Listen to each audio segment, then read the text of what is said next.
hello, everyone. Thank you for being here today.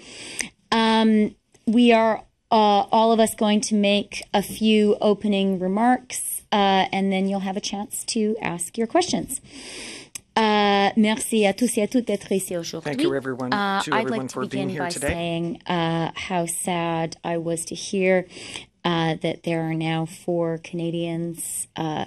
more Canadians who have died of COVID-19, and to their families and friends, all of us extend our sincerest condolences. Today, we have just held a 2-hour meeting of the Coronavirus Cabinet Committee. In particular, we discussed our border with the United States and the Emergency Act. As Canadians know, the Emergency Act is a measure of last resort, which grants the federal government extraordinary powers. It could never be invoked without consultation with the provinces. We are in a difficult situation. As the WHO said this morning during its daily update, this is the defining global health crisis of our time.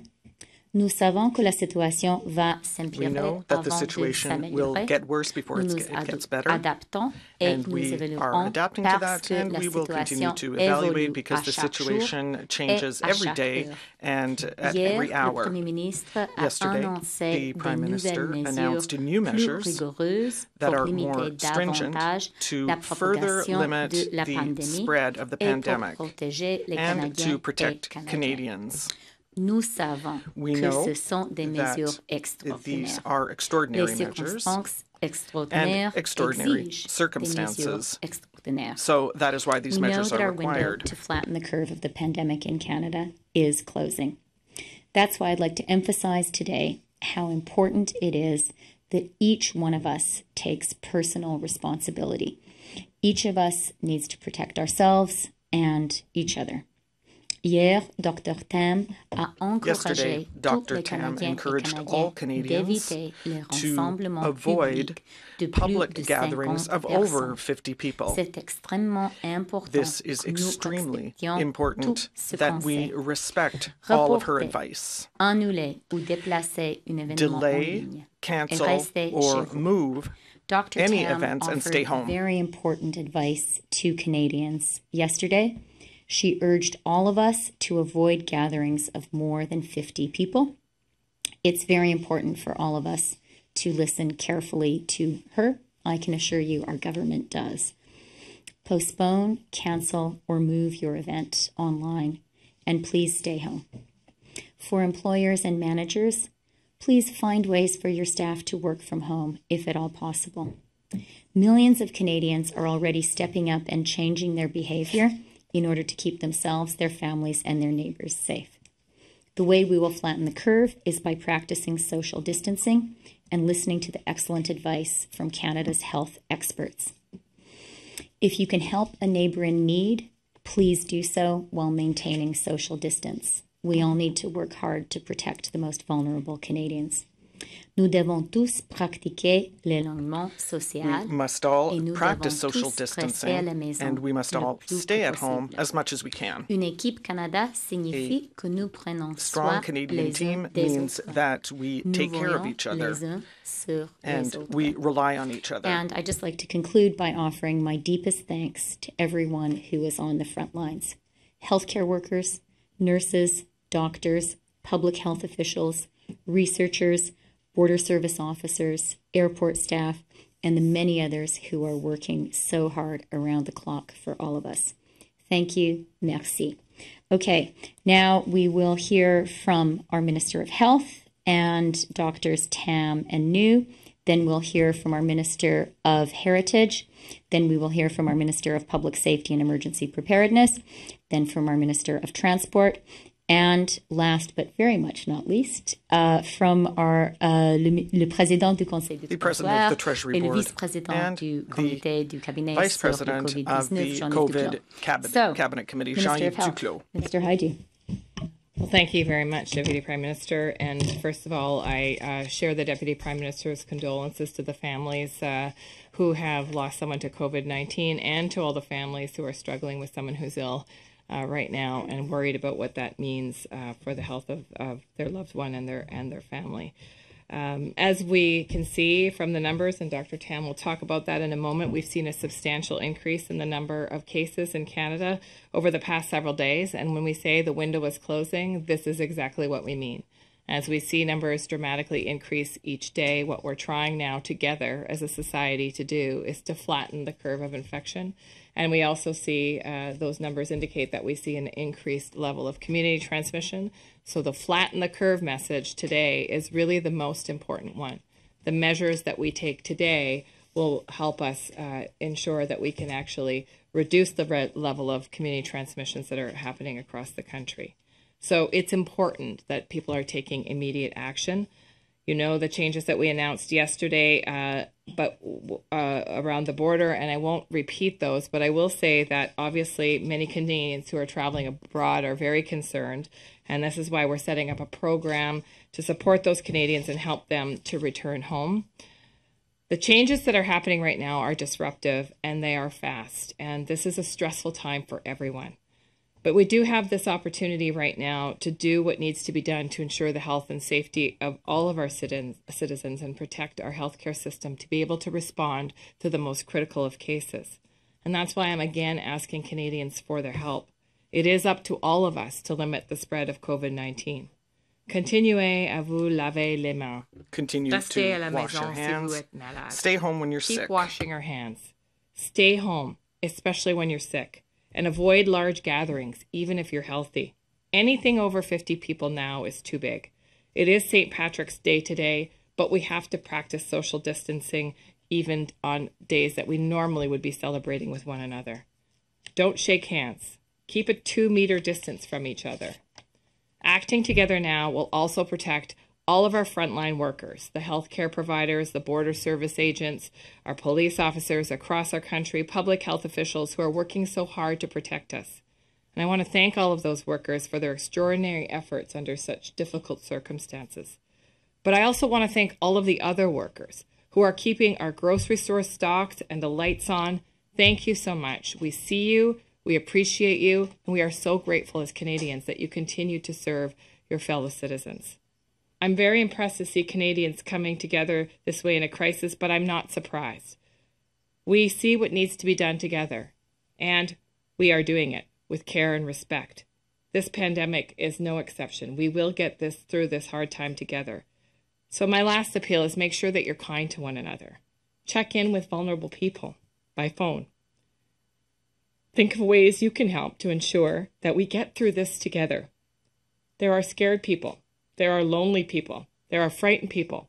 And it doesn't take a lot to reach out to them and say that you're there with them, even in spirit, to ask what they might need. We can do things for one another. We can deliver groceries to someone who has no ability to get out. We can ensure that there are ways that we can support our colleagues and our citizens. So just make sure you continue to ask how you can help. The same messages that we learned as children apply now.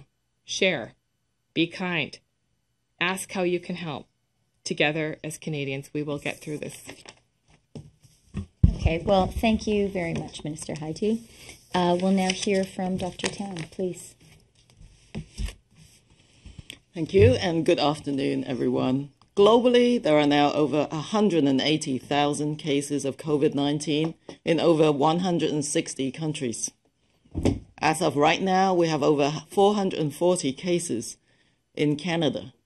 Most of the cases continue to be among travelers or their close contacts. And we still have 8 confirmed cases among Canadians repatriated from the Grand Princess cruise ship and quarantined in CFB Trenton. Most concerning is the increase that we're seeing in Ontario, including 3 cases reported yesterday that have no link to travel outside of Canada. These cases are currently being investigated as community transmission.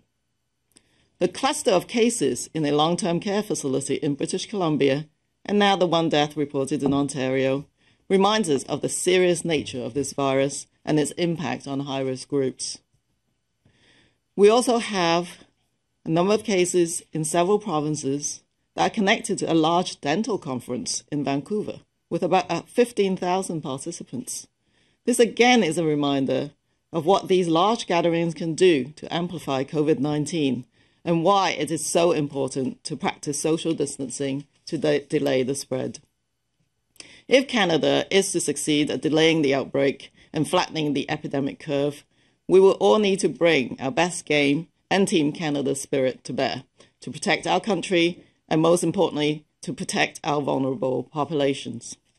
Public health authorities are continuing with their strong efforts to detect cases, to meticulously trace and manage contacts.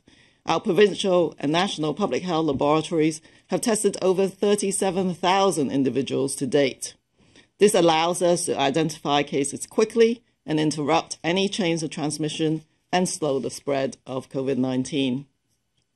For every one of us, we need to know that each of our actions to increase the physical space between us by curbing social gatherings, avoiding entertainment in crowded and closed spaces, postponing travel, and living with everyday inconveniences, we can delay and dampen the impact of COVID-19 and protect our most vulnerable.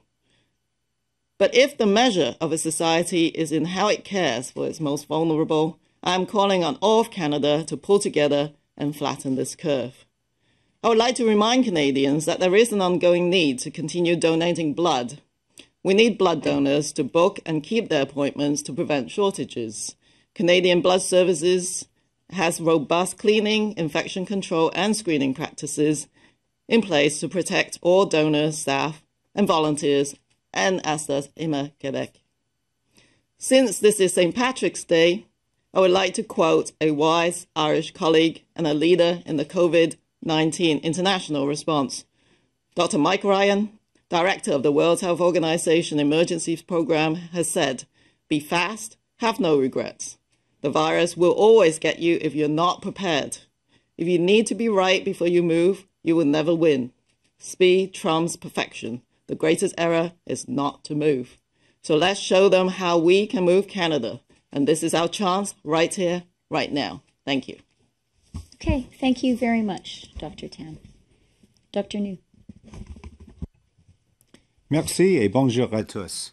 Thank you and good afternoon. On dénombre plus de 180 000 cas de COVID-19 cases of COVID-19 in over 160 countries. As of right now, we have over 440 cases of COVID-19 cases in Canada.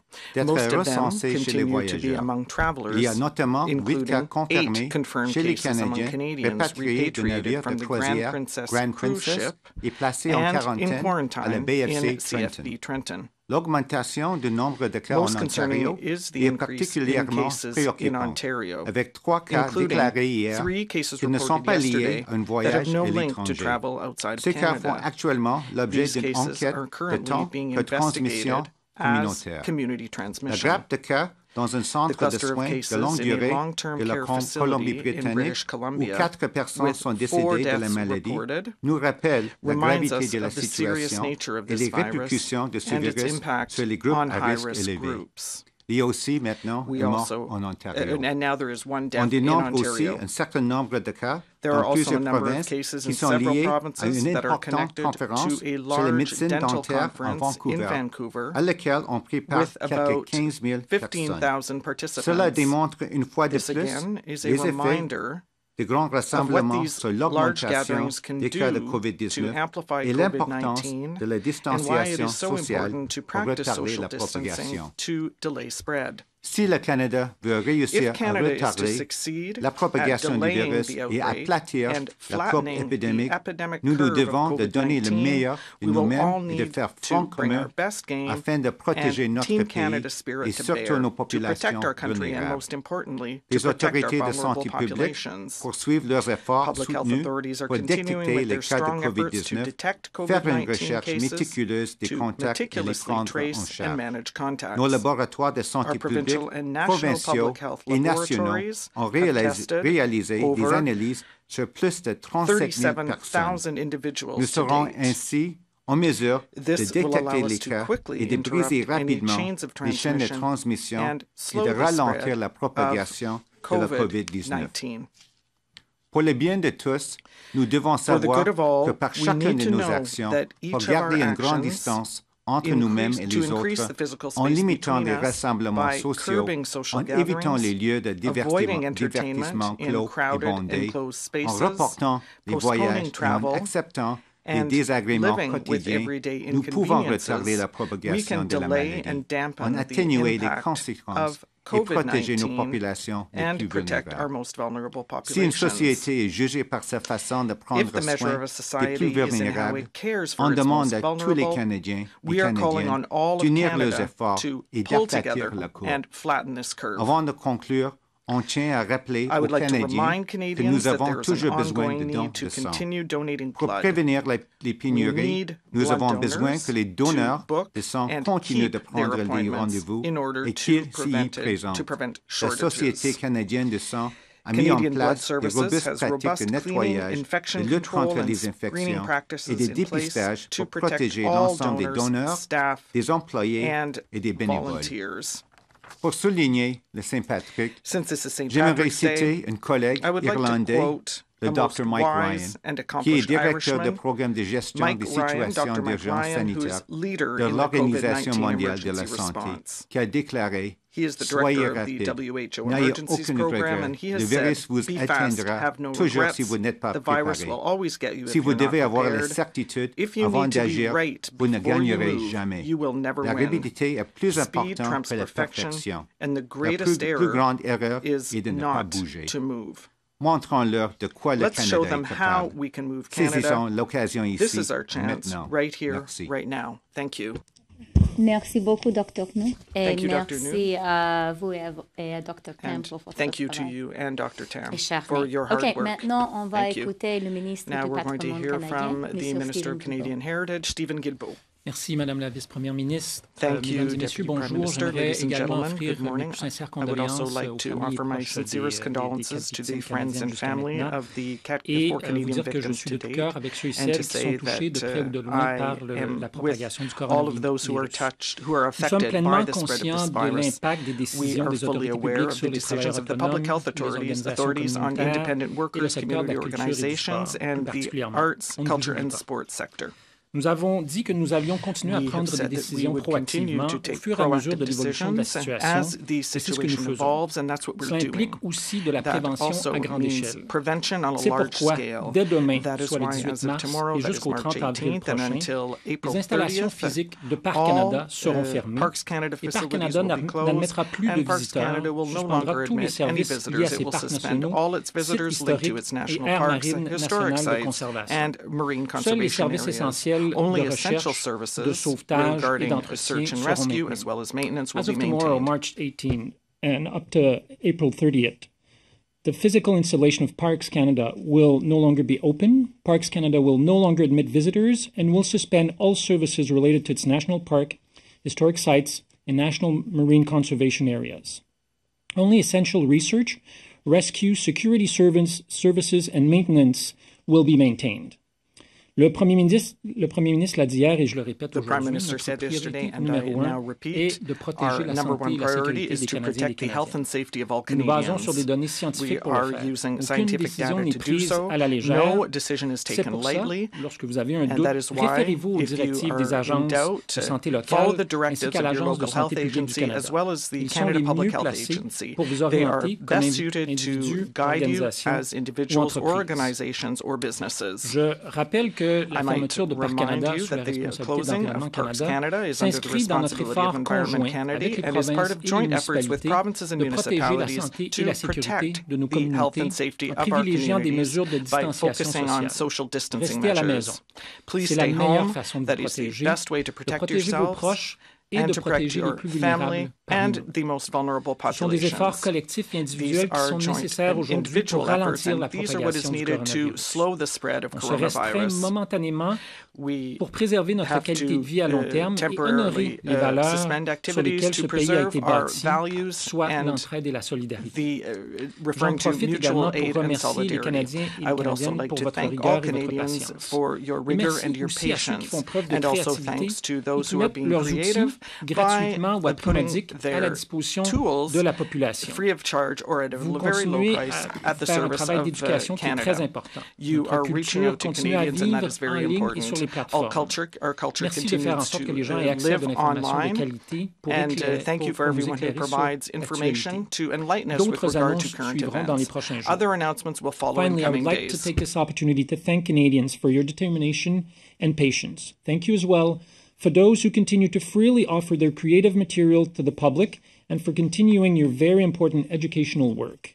Our culture lives online through your platforms.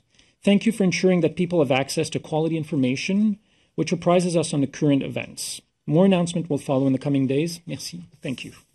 Merci beaucoup, Ministre Thank Guilbeault. you, Minister Now Guilbeault. we will hear from the Minister of Public Safety and Emergency Preparedness, Bill Blair, please. Thank you, Deputy Prime Minister. As a result of the measures that we announced yesterday and on the advice of Public Health, our Canada Border Services have increased their operational posture, and I'd like to just quickly review the measures that are now in place. All international travelers are now being asked, do you currently have a cough, difficulty breathing, or do you feel you have a fever? They are also asked to confirm the following statement.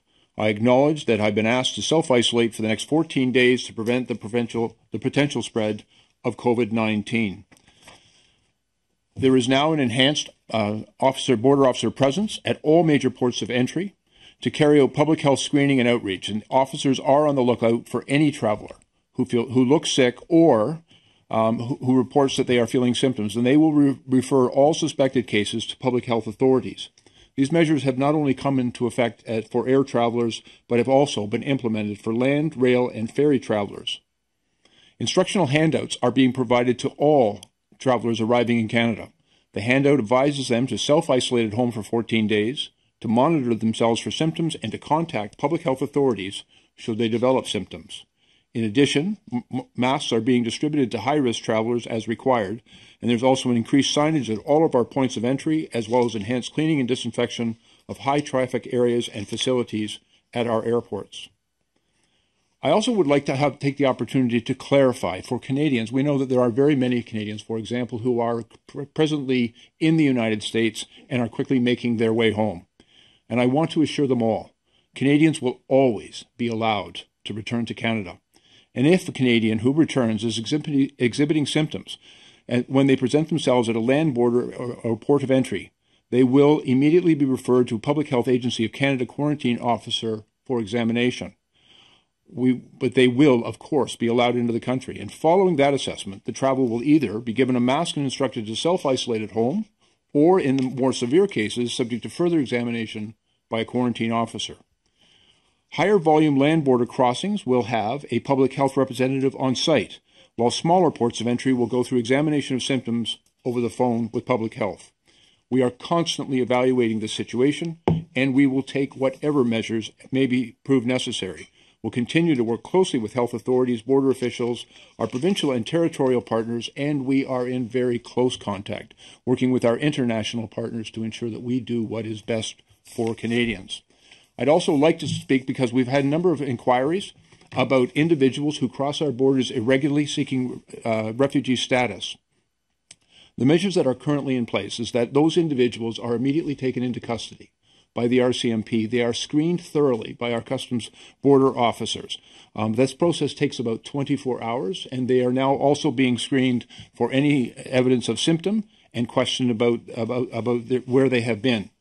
Under normal circumstances, when this process is concluded, and as they go into our processes of determining their eligibility for refugee status, they are moved to temporary shelter, usually in Montreal. But because of the need for the 14-day self-isolation, we are now making separate arrangements for those individuals to be placed in appropriate shelter in order to accommodate the requirement for the period of isolation.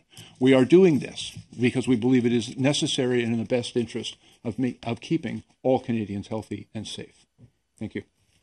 Okay, thank you very much, Minister Blair. Maintenant, le ministre des And now we go to the Minister of Transport, Marc Garneau. Merci et bonjour. Et moi Thank aussi, you. Good j'ajoute mes afternoon, and I would condoléances also à like ceux to qui ont add my perdu un cher en condolences to raison de la those who have COVID-19. lost a Hier, family notre or gouvernement a friends due annoncé to des COVID. mesures sans précédent Yesterday, our afin government de announced protéger la unprecedented sécurité des measures in Canadiens order to protect face à la Canadians' pandémie health and safety with du regard to COVID-19. COVID-19. Dès minuit ce soir, As tous of les vols midnight d'Europe, tonight, d'Asie, all d'Afrique et d'Amérique du incoming Sud flights from seront Europe, Asia, and South redirigés America will be vers Montréal, redirected Toronto, to Montreal, Calgary Toronto, ou Vancouver. Calgary, or Vancouver. Dès demain matin, As of le tomorrow Canada, morning, demain midi, pardon, as of le Canada va tomorrow noon, refuser rather, l'embarquement Canada des will ressortissants refuse étrangers the sur les vols à embarkment destination of du foreign Canada nationals en on provenance de flights tous les pays, to sauf Canada les from all États-Unis. countries Le except the Canada va United aussi States. refuser Canada l'embarquement will aux also ressortissants refuse étrangers access provenant to des foreign États-Unis nationals s'ils ont résidé from the en United dehors du States Canada ou if they des have États-Unis resided dans outside les of Canada 14 or the derniers United jours. States in the past I want 14 to be very days. clear.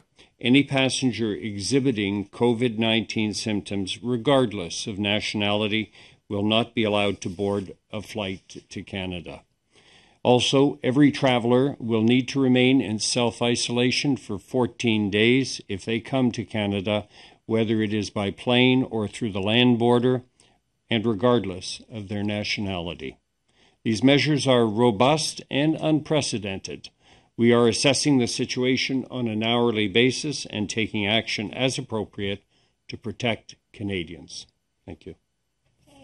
Thank you very much, Minister Garneau. And maintenant, le président And now du we go to the Conseil President of the Treasury Board, Mr. Jean-Yves Duclos. Merci, Madame Freeland. Thank you, Ms. Freeland. And as my colleagues have said, the situation is changing rapidly, and in this context, we held a meeting of the Cabinet Committee on COVID-19, and we will have a full Cabinet meeting because all of the ministers play an important part of managing this crisis, which is unprecedented in the history of our country. This morning, Prime Minister Trudeau announced a number of measures that I will summarize very quickly. The House of Commons will be summoned by Mr. Pablo Rodriguez, the leader of the House, to give legislative approval very quickly to a measure, or to rather measures, of economic stimulus and support, especially to Canadians who are going through difficult conditions right now.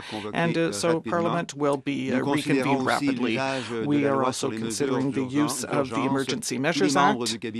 All members of the Cabinet are being consulted in order to hear from, to get the opinions of the provinces and territories. And also this morning, we have received important notices from the Public Health Agency. Gatherings of 50 people or more are discouraged.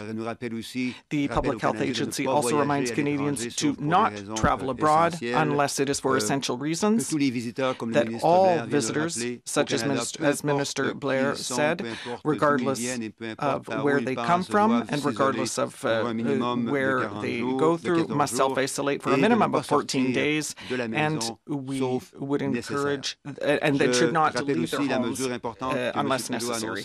I might also remind that Prime Minister announced emergency loans of up to $5,000 for people who are going through difficult times, for people who wish to come back to Canada but who are having trouble doing so. And so Prime Minister Trudeau announced the availability of these emergency loans.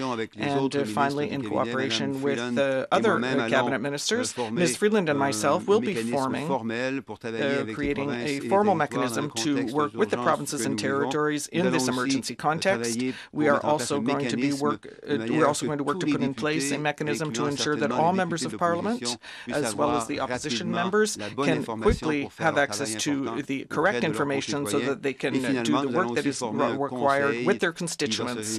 And there is going to be a council that will regularly meet, that will represent social organizations and workers, and to deal with this crisis. But the Prime Minister's main message this morning was that people should take care of themselves and of others, because there are a great many people, such as Minister Haidu said, there are many people people who feel alone, who feel vulnerable, who feel anxious. And in this difficult context that we're going through, we have to remember to take care of others and take care of ourselves. Thank you. Thank you, Minister Duclos. And we are now ready to take questions. Thank you, everyone. Merci à tous. On va aller à la période des questions. We're going to question period now. I know, Minister Blair, that you have to leave. So Minister Blair will remain available for questions after Cabinet. So we'll go with 3 questions in the room, and then we'll go over the phone. Alors, 3 questions dans la salle. 3 questions in the room, and then 3 questions over the phone. Ainsi de suite. And then we'll alternate that way. And so we're going to begin with Hélène Buzetti, Le Devoir. Inaudible for the interpreter.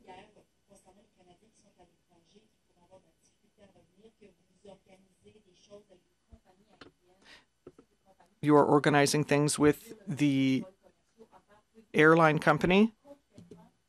Concretely, what do you intend to put in place? Oui, certainement, et c'est quelque chose que le ministre Champagne and that est en train de faire également. Nous parlons avec nos lignes Minister Champagne is doing as well. We're speaking with our Canadian airlines in order to be able to repatriate Canadians who are stuck abroad, and we're currently in discussions with them so as to be able to choose certain places in the country where it would be possible to send flights so that we can repatriate those people. Sort of a bridge to these destinations. We're in the preliminary phase right now of these discussions, but I am certainly hopeful that that's the direction we're heading in. Question for Mr. Duclos. You talked about emergency measures, and I would like to know what this act will allow you to do to reconvene Parliament, because in the motion on Friday, this is allowing the government. The interpreter cannot hear the question. So regarding recalling the House, Minister Monod will soon have more specific information regarding the measures to put in place, and some of those measures will require the Parliament to be reconvened. Now also, we need to work with all the provinces, including Quebec, to ensure that the federal government has all the tools it needs to support them. And in this kind of emergency context and crisis, we must ensure that the federal government has all the tools required to help, because le travail important des provinces et des territoires. Donc, il y a des enjeux évidemment très sérieux. C'est-à-dire que les ministres respectifs, parce qu'on touche à beaucoup de ministères différents, vont rapidement entrer en contact avec leurs collègues provinciaux. Madame Freeland va coordonner l'exercice pour nous assurer que nous avons tous les outils qu'il nous faut pour appuyer les provinces et les territoires. So that we have all the tools that we need for the Canadian government to do our job over the next little while. And one of the considerations that Prime Minister Trudeau referred to is the use of the Emergency Measures Act. Thank you.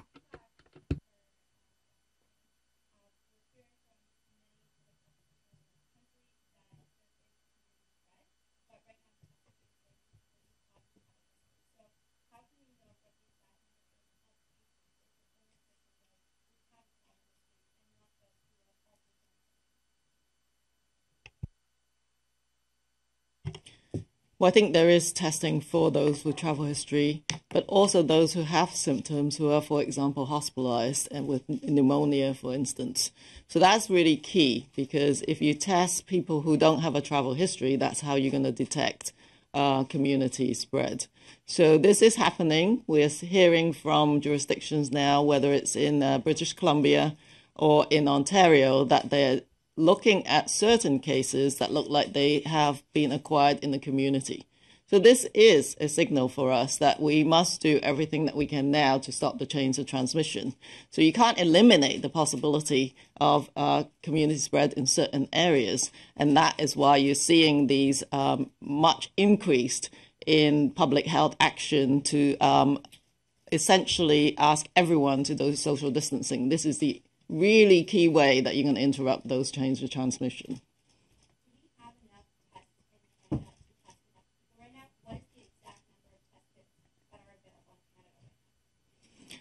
We are collaborating provinces and territories on like a daily basis, and right now we are working together to effect any kind of need to purchase and to get those kits.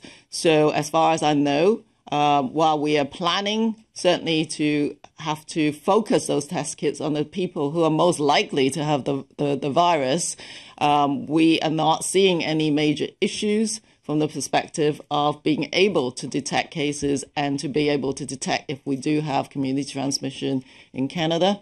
But I would say that you need to, as everybody has said, look where the puck is going and not necessarily where we're at now, and just do everything you can to interrupt potential change of transmission, even if you're not seeing it. So that's the approach that we are taking right now. But this is very diffusely spread between provinces and territories. It is up to them and within their own laboratories to be able to test. We do know, as I said, we've tested 37,000 people already. We know that the daily capacity of provinces in general is much bigger than that. So we have not exceeded that capacity, and we're continuing to work together to look at supplies. And I'll just add, we've got a number of processes happening under Health Canada right now to accelerate approval of alternative testing processes. So we'll have more to say about that once we have some details.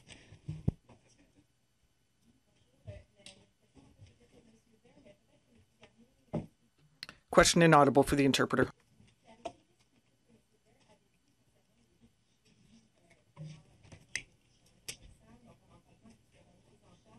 Inaudible for the interpreter. Oui, ce qu'il a dit, c'est que après qu'ils auront Blair été pris en charge par la once these people have been taken into l'Agence custody des by services the RCMP frontaliers, and ils the seront requis CBSA, d'être en they will be quarantaine ou required en to be in auto-isolation pendant quarantine une or période de 14 self-isolation jours. for a En ce period moment, of 14 days. on planifie qu'ils le seront pas Right à Montréal, now, mais it is not planned that they will des be in this endroits situation in Montreal, but rather in places les endroits, that je vais devoir vous revenir I will have to pour come back les to you on endroits, this. mais I'll have to specify where these places are, but we will need to supervise them in these places. They'll need to be supervised for 14 days rather, and be provided with certain services.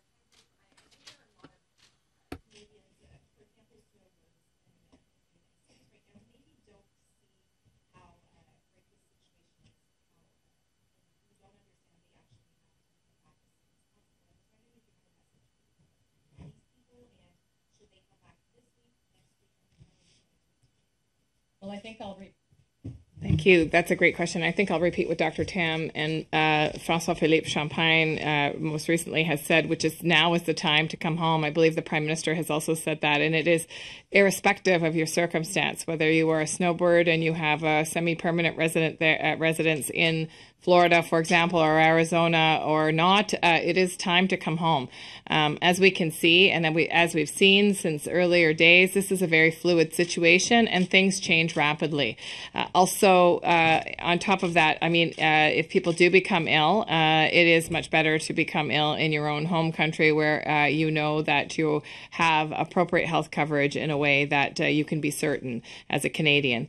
And finally, I will just say that as situations change worldwide with border and travels and quarantines and various local, state level and federal level measures, we can't predict where other countries will go as they try to skate to where the puck is going. And it is of utmost importance that snowbirds and their families of snowbirds encourage those folks to come home now.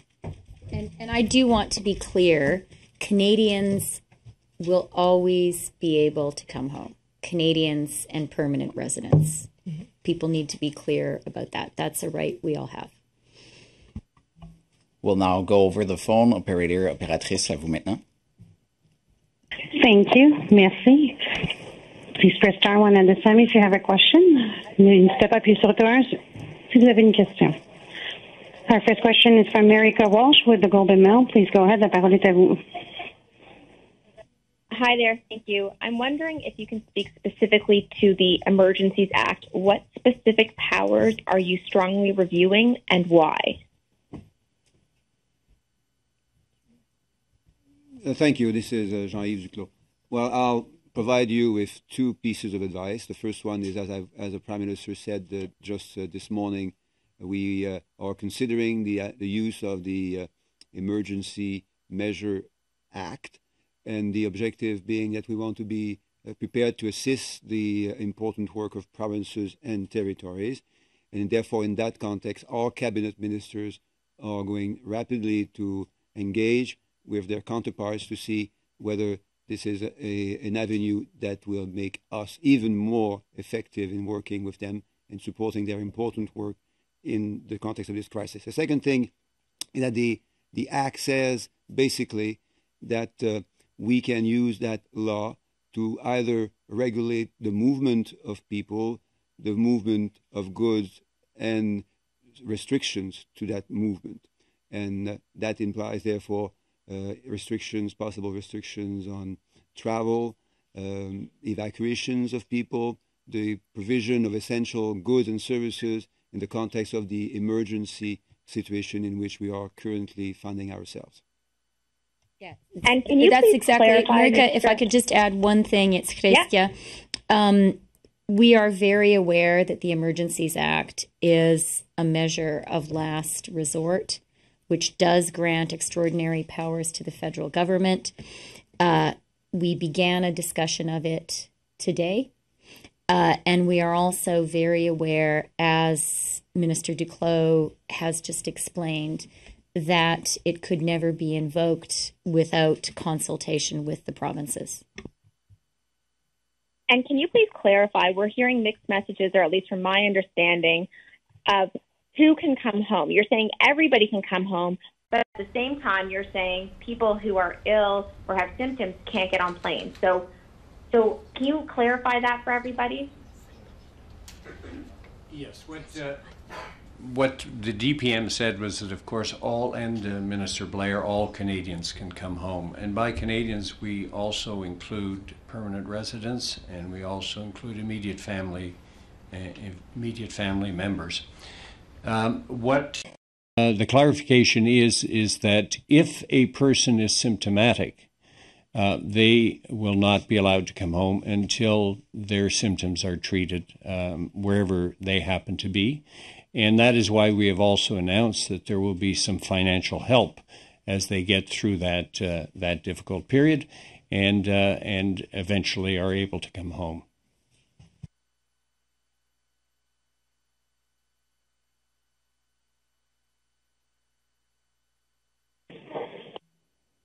Merci. La prochaine question, opératrice. Thank you. Next question. Thank you. Merci. Our next question is from Laura Osmond with the Canadian Press. Please go ahead. La parole est à vous.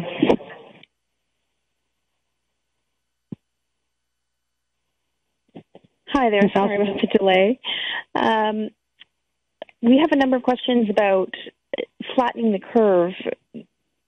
Right now, you're trying to make sure that people socially distance and flatten that curve so that it doesn't go above sort of the line for what our healthcare system can handle. What is happening now to sort of make that line go higher to increase the capacity of our healthcare system? Thank you. It's Patty Haidu. I will answer that, and then I'll turn it to Dr. Tam. That work has been happening to prepare our healthcare system since the very early days when we noticed increased activity in Wuhan, and Dr. Tam immediately called a meeting or convening, if you will, of a special committee that includes public health officers from all across the provinces and territories to begin that planning.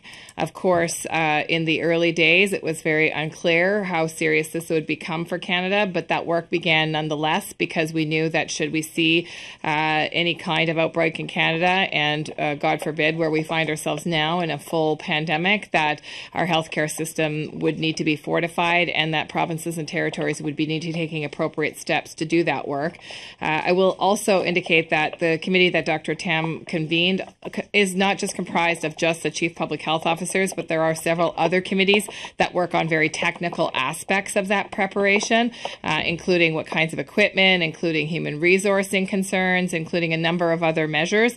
And so we have been working with provinces and territories to boost our capacities and to understand what kinds of demands would be placed on the healthcare system if we were to see the same type of curve that we were seeing first, of course, in China and then later in Italy and Iran. I'll turn it to Dr. Tam to talk about some of those specifics. Yeah, it's actually quite incredible, I think, across the country to hear from every province and territory how they're planning to ready the health system. So some of the measures that they're taking includes already invoking response plans in health facilities. They are reducing elective surgeries and elective procedures and reducing any potential impact on those very valuable hospital assets and hospital beds. They are using telemedicine in a way that I feel to be maybe a legacy of the outbreak itself, is the fact that people are using innovations to try and get care to people in different ways. That includes also having billing codes, even for physicians who are doing these consultations remotely. So what you're trying to do is increase the maximum amount of capacity for the health system to treat those who have more serious presentations of the COVID virus. We actually see jurisdictions putting out online self-assessment tools so that people who've come back from travel, for instance, who maybe they don't need to be looked at in a clinic, so that you don't inundate those systems as well, is also at play. As well, of course, we're readying all those systems that we've talked about, the laboratory systems, the surveillance systems, protecting our health workers, very important. Collaborating on getting equipment, which includes the purchasing, for example, of ventilators. So all of those things together help improve and increase that line that you saw where you want to get that curve under. We're trying to, of course, boost that line on the upward trajectory. Thank you. And for the Deputy Prime Minister, we got a preview of some of the economic measures that were going to be announced tomorrow, but what kinds of things are your committee considering? Considering a lot of economic supports tend to be things that get people spending money, and that's not necessarily appropriate right now as people are staying home more and not going out into the community as much. So first of all, the Prime Minister has foreshadowed that we will be unveiling, Minister Morneau will be unveiling some further strong economic measures. I would never steal his thunder, but let me assure everyone that we understand the seriousness of this situation, and the federal government absolutely understands that we need to do and we will do whatever it takes to ensure that our economy can weather the storm.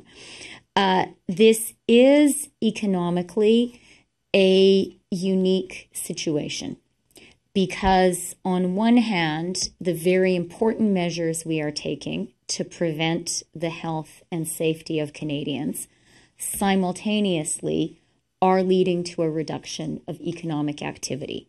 We are, as a country, asking people to stay home, and we are seeing, and I would really like to praise this, forward-looking action by cities and provinces shutting down places where people gather. That is absolutely the right thing to do, and it does inevitably have an economic impact. The way that we are thinking about this, and I'm not going to go into the detail, but the way that we are thinking about it is very much, I would say, along the lines of things we're seeing from other countries that have been faced this earlier than we have.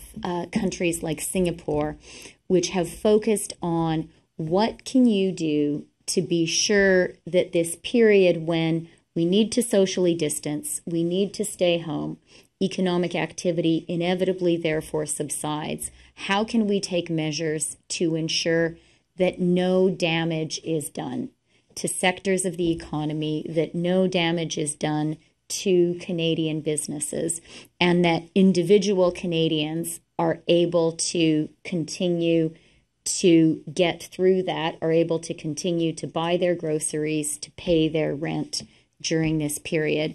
And at the same time, there's a real focus on ensuring that all the essential services that we need, even in this time of social distancing, are able to go on. So, Minister Hajdu today and yesterday has made the very important point that, of course, we're thanking our healthcare professionals, but we also need to thank all of the people who are ensuring that we still have groceries in our stores, that we still have medicines in our drugstores, that we still have heat and light in our buildings. And so that also needs to be and is a part of our economic approach. And I see Minister Duclos, who is also very involved in our economic thinking, kind of looks like he's fidgeting beside me. Do you want to add anything, Jean-Yves? Très brièvement pour appuyer entièrement Very briefly, ce que vous dites, to come back to what you're saying, is that, yes, we are in a very unique type of economic crisis. It's unprecedented in the history of Canada because we have issues of both supply and demand. Canadians have a very limited demand because of the economic insecurity that prevails. They have to pay for food, their rent, they need to buy medication, goods and services that Canadians need to survive. That's what they need for the next few weeks. But in addition, there's a problem of supply because the production of goods and services is slowed down. It's very complicated because of the very rigorous policies that we're putting in place to protect the health and safety of Canadian workers and families. So it's a very new economic situation, and the measures that are going to be announced by Minister Morneau are measures that are going to take into account these issues of both supply and demand with regard to production and consumption. Thank you.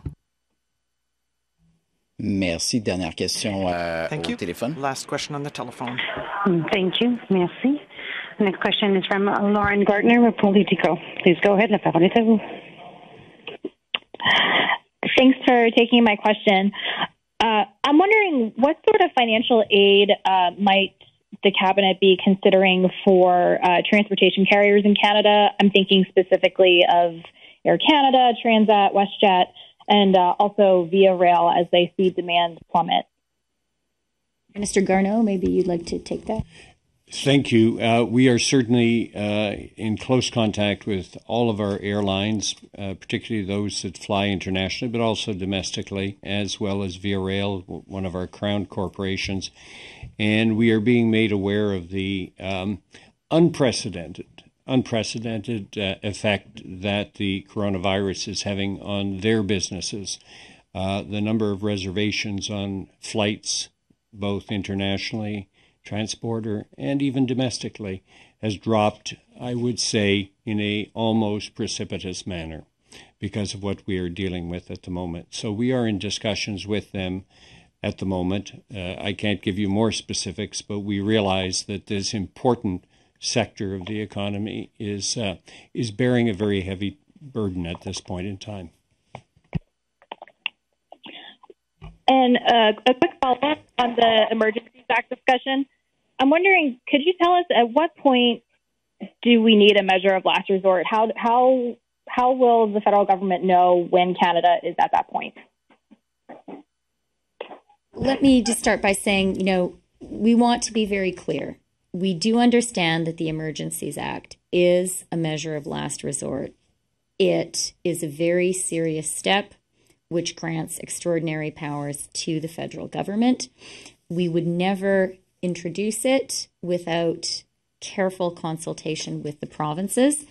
And what we are now doing, as Minister Duclos and the Prime Minister described, is very carefully looking at that. And I think Minister Hajdu has some thoughts to share also. Thanks. That's a great question. And I think, using the Emergencies Measures Act, as Minister Freeland has said and Minister Duclos has said, would be a really, truly last resort. I have been very encouraged by the conversations that I've been having with my counterparts across the provinces and territories.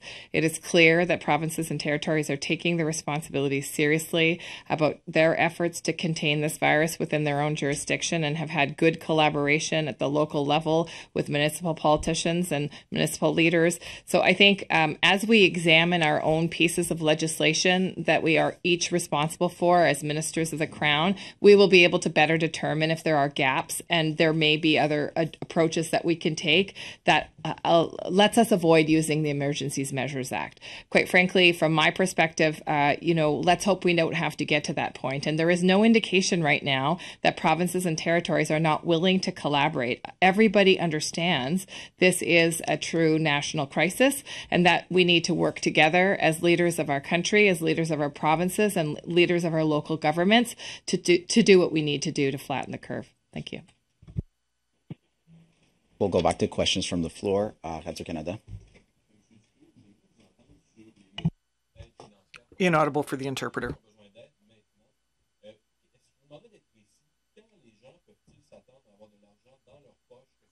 Inaudible for the interpreter.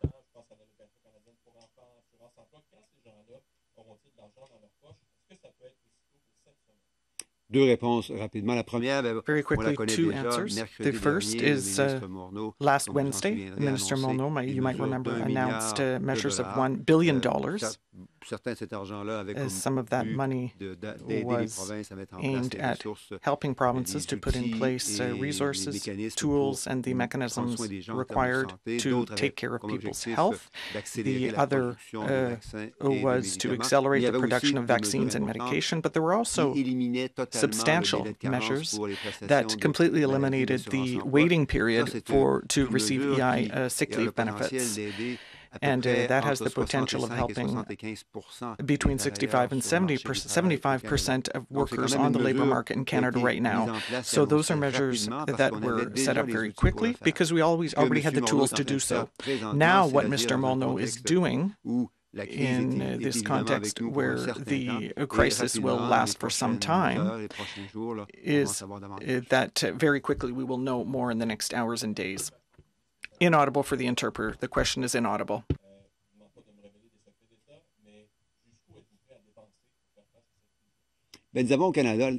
Answer. In Canada, we are lucky enough to have a public health system that is universal, accessible, and free of charge, and that protects us much better than in other countries.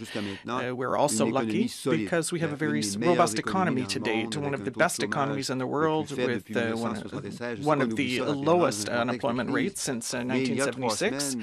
We have to remember that, but 3 weeks ago, we were in one of the most enviable positions among the G7 countries. We're also lucky because we have a budgetary capacity that is among the strongest among G7 countries. We have among the highest credit rating in the G7 countries. So we have the capacity to intervene very quickly and robustly, and we're going to do so because we want to protect both the health and safety of Canadians. But we also want to protect people's ability to do what they can to protect themselves and their families. Thank you.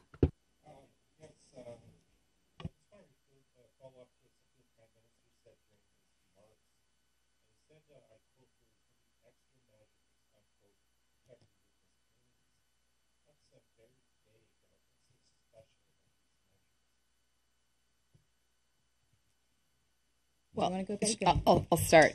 I think, first of all, obviously, I am not privy to what extra measures he's specifically talking about, and obviously there will be an announcement. But I think when we think about the remote and isolated communities and the fragility of those communities from the perspective of infrastructure, from the perspective of healthcare, from the perspective of underlying health conditions, obviously, there are communities that present, and in this case, Indigenous communities, that present a higher risk for contracting COVID-19 and a higher risk for serious outcomes. So I think the Prime Minister is right to say that Indigenous communities require extra attention and extra support to make sure that their members are protected and that they have the same level of health care should we see an outbreak in an Indigenous community.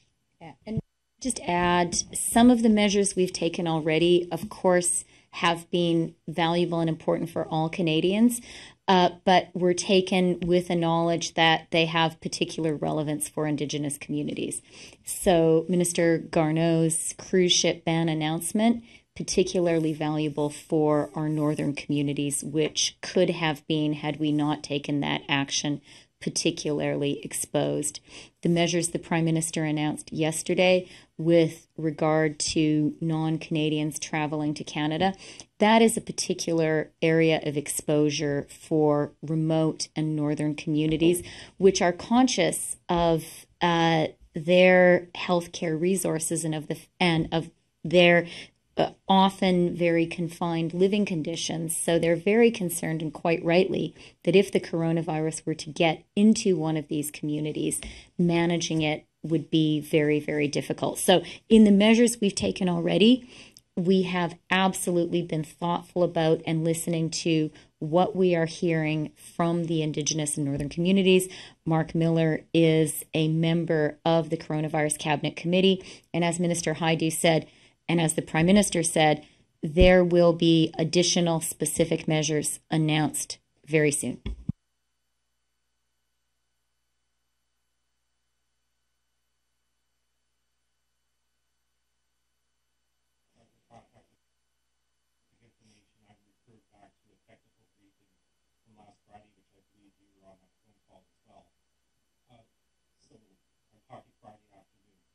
How can you get the latest information to First Nations communities that don't know what's going on?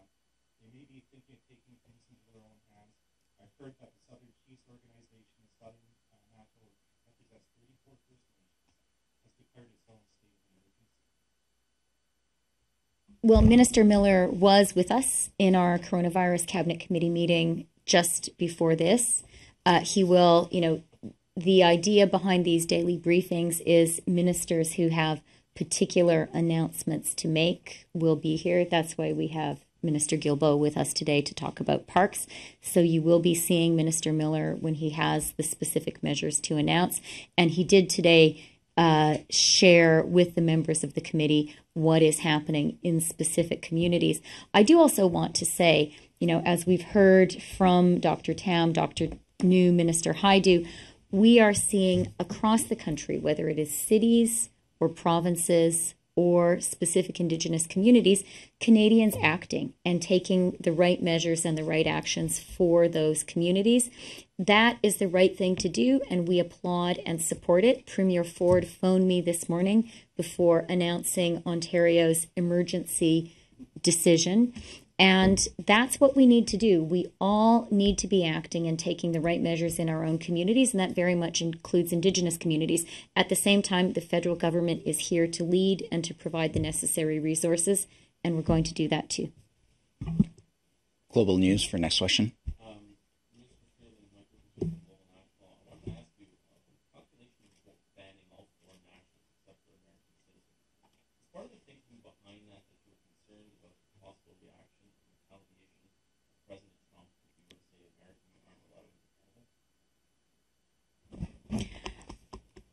Our action when it comes to the U.S. border is very much about understanding that the Canada-U.S. border is a particular relationship and a particular border for Canada.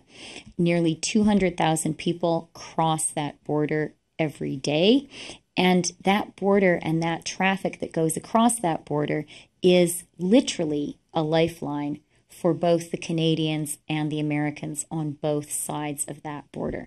We get our groceries thanks to truckers who drive back and forth across that border.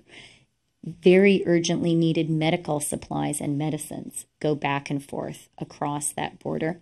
And essential workers go back and forth across that border every day. So it is a unique relationship for Canada, and it's important for us in handling our situation on the border to be sure that we act to get things right. And that is what we are doing right now. We did discuss in great detail at the Coronavirus Cabinet Committee meeting this morning. We discussed the situation on the Canada-US border. All ministers are urgently talking with their departments, with their stakeholders. We are talking with business. We are talking with labor. We are talking with the provinces. We're very aware that the situation for British Columbia is particularly acute, and I had a long conversation with Premier Horgan about it last night. We are very clear that, just as Dr. Tam has encouraged Canadians strongly not to make non-essential trips outside Canada, let me encourage potential visitors to Canada not to make those trips to Canada unless it's absolutely essential. Now is not the time to come for our American friends to be coming just for a visit. And that is for the health of potential visitors and for the health of Canadians. So BC has been very clear about that, and the federal government is very clear about that too. Now, as the Prime Minister said yesterday, nothing is off the table for Canada, and we are very urgently reviewing the situation, also in close partnership and collaboration with our southern neighbors.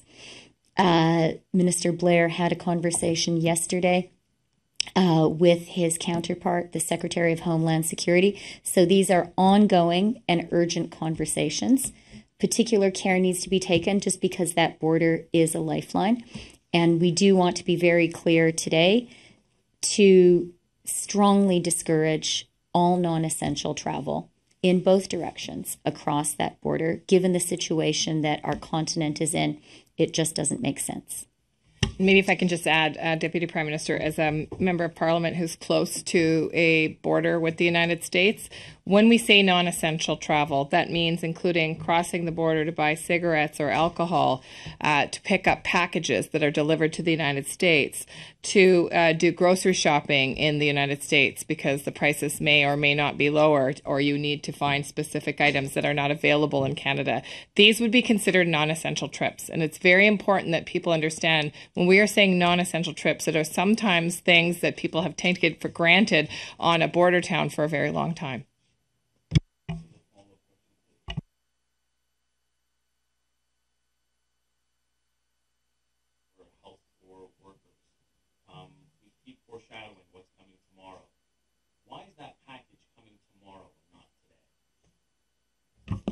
Well, we did have some strong economic measures announced both on Wednesday of last week, the $1 billion coronavirus response package, and then a further $10 billion set of measures announced on Friday. Those are strong responses. I think we all agree with all of the premiers and all Canadians that Canada needs to do more, and we will. You will be hearing very soon from Minister Morneau about a strong further set of actions we will take. As you heard from Minister Duclos, Canada is in a fortunate position in that we have the fiscal firepower to act, and we will. And I really want to assure Canadians that the federal government will do what it takes to get us through this crisis and to ensure that Canadian workers, Canadian businesses are in a position to come roaring back when the measures imposed by social distancing can be set aside. And we're going to be listening to our health experts as to when that time is, but that time will definitely come. And our job as a government right now is, first of all, health and safety of Canadians, absolute priority. I think we all agree we need to do whatever it takes. We have to put in place the measures to help us get through that period. And then we just have to be sure that our economy is ready, to come back out of the gate very, very strong. And we're going to do that. And you're going to like what you hear from Minister Morneau very soon. Thank you. This concludes the press conference. Merci à tous de vous être déplacés. Thank you, everyone.